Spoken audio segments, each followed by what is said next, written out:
At sa ating good news naman, children with special needs nag-enjoy sa hydrotherapy exercises sa bayan ng Calasiao. Ikwento mo ang good news na yan, Idol Tita Ronnie.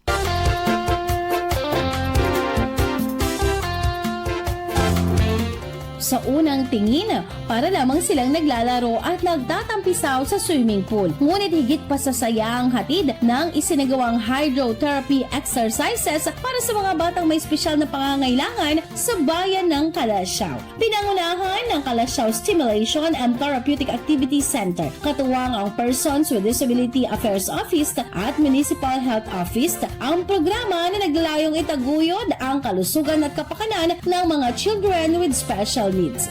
Bagamat puno ng tawanan at kasiyahan, nakatuon ang aktibidad sa pagbibigay ng therapeutic benefits sa pamamagitan ng ligtas at epektibong water therapy. Mahigit 30 na bata ang masiglang lumahok, kung saan napatunayang nakakatulong ang hydrotherapy sa pagpapalakas ng mga kalamnan sa braso at binti. Mahalaga para sa mas maayos na mobility.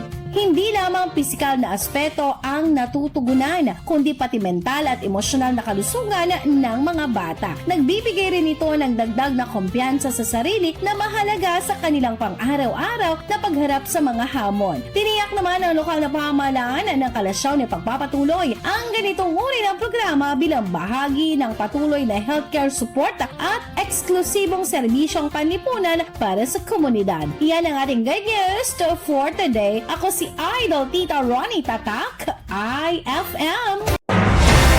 IFM News. IFM News.